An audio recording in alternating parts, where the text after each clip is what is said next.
Hi, I'm Jennifer Craig, and I am an emergency department physician at Delta County Memorial Hospital. I have been working with the incident command team at Delta County Memorial Hospital to make sure that we are doing our best to keep our community safe, our staff safe, and our hospital prepared in the event of a coronavirus outbreak. Now that we've had a positive case in Delta County, we wanted to be sure that we are clear on what we are doing as a hospital, what we are doing in the emergency department, and what we would like the community members to do to keep themselves as safe as possible. In the emergency department, we have been implementing measures to make sure that we are protecting against infection as much as we can. We are requiring everybody who comes into our emergency department to be wearing a mask. We have divided our department into two sections to try to keep sick people away from well people who may need to be seen. We are open for business, but you'll probably be screened at the door before we bring you into our department, so you should expect that. Additionally, in the hospital, we're also implementing measures to keep our employees safe, which will probably include the employees wearing masks at all times. We are starting to limit our visitors, and those limitations will probably become more strict. Additionally, we are together with our caregivers and our hospitalists and several qualified doctors arranging plans to expand our services and make sure that we have the resources to care for possibly critically ill respiratory patients. We are working in conjunction with our respiratory therapy team to make sure that we are ready in the event of critical need for these services. We are trying to keep the population up to date as far as precautions. We encourage everybody to continue the social distancing, self-quarantining if you are sick at all, trying to limit your contact with other people. We would really appreciate if you refrain from being in groups of people and try to be smart about what you're doing out in the public arena. We are no longer doing any sort of community testing. We have a critical shortage of COVID tests. This is a statewide phenomenon, and we are trying to reserve those for the people who are the sickest or are essential workers both in the county and the community and in our hospital. So this is the reason we're no longer doing community tests per se, but if you are sick and you feel like you may need to be tested, you can contact your primary caregiver and they will make recommendations as to if you need to be tested or not. So we do have several outpatient clinics. They are affiliated with Delta County Memorial Hospital, and there are some private clinics as well. We are also putting in place guidelines for these clinics. You should call your primary clinic before you go in. They can give you some information as to how you need to approach that clinic, where you should go given your symptoms. We will be routing people through our clinics in different manners depending on what your symptoms are. We will try to dedicate caregivers to potential coronavirus patients, and we'll try to protect you and our caregivers as much as possible.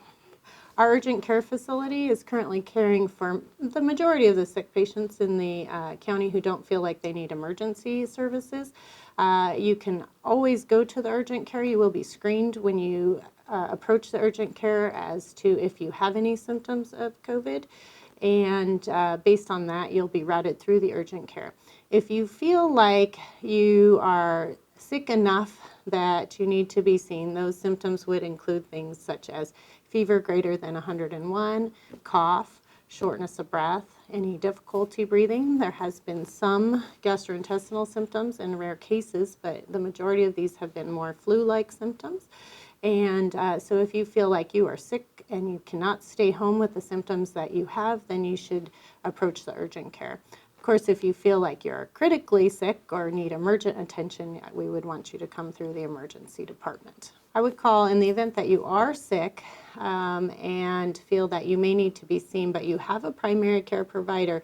I would first call your primary care office and they will give you recommendations as to where you need to be seen.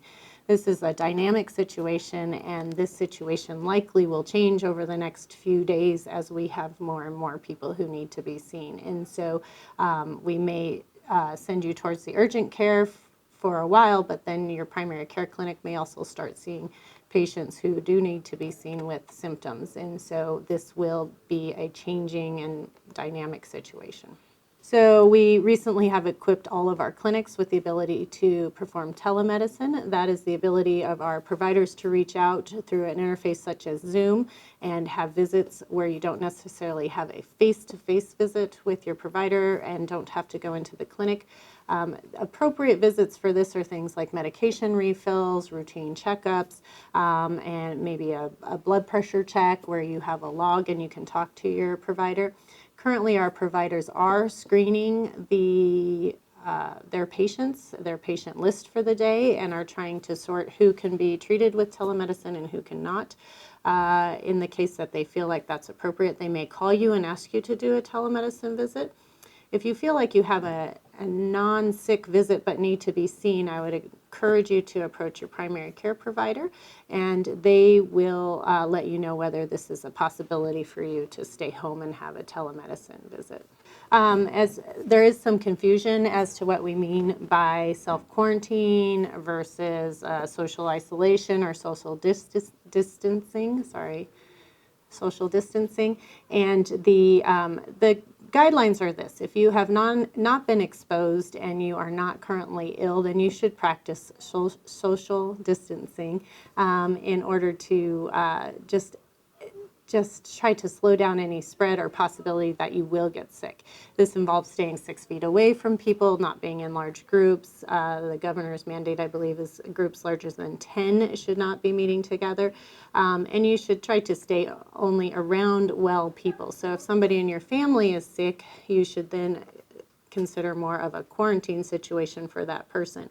That would be that person eliminates putting themselves in public at all. They stay home, rest, drink water, treat yourself appropriately, maybe get some guidance from your primary caregiver as to how you should treat yourself, but we want you to stay home and not go out in public. When you're social distancing, you can go to the store, just don't get too close to other people and get what you need and try to go home. But certainly, especially in our younger groups of people, we don't want you hanging out in large groups of people, and with kids off of school, they're wanting to get together with their friends, and we would discourage that. Currently, we're also facing a critical need for our personal protective equipment. This becomes just essential for us in these situations as healthcare workers. Our demand is great, and we go through a lot of this equipment in trying to protect ourselves and our patients from any possible exposure to coronavirus, and also when treating patients who possibly have it. We are facing shortages of masks, N95 masks, and protective gowns. And so we are trying our best to conserve them and have policies that conserve these resources. But we are reaching out to the community and asking if anyone has surgical masks, N95 masks that are not soiled, and or any sort of surgical gowns that perhaps they would donate them to us. We would really appreciate that. Additionally, we're reaching out to the community to make masks, face shields, and perhaps gowns, but there are certain criteria that need to be met for these masks to be safe and protective. So before anyone starts sewing these items, we would want you to get in touch with a task force we are putting together that will have the regulations and the materials that need to be used in these protective equipment if you are going to make them. So we appreciate everybody's help with this, and I think that it will be a fantastic resource for the hospital, but we just want to make sure we're making them in an appropriate way that keeps everybody safe. Overall, I want to encourage everybody that we will get through this. Obviously, it's having a great impact on the systems, our everyday life, our economy, but the majority of people who come in contact with this virus are going to be fine. We, of course, want to keep our high-risk populations from getting sick, and those include people over 65, anybody with any immunodeficiencies, or other significant medical illnesses. But at the end of this, I think we're going to come out of this as a stronger community. I think all of the policies and procedures we are putting into place are phenomenal and probably will be far-reaching into the future for our hospital and for our community, and should we ever need to respond to something such as this again, we will all be more experienced and better at it. Certainly in the last 2 weeks, I've seen us all grow as a community, and it's been amazing to see everybody come together and really learn how to work together. I think life will get back to normal. We just need to ride this out and stay safe, support our community and the efforts to keep everybody safe, and really not panic. And please just utilize the resources that we're providing. We're here for you, and we intend to be here for you. We're going to do our best to take care of everybody.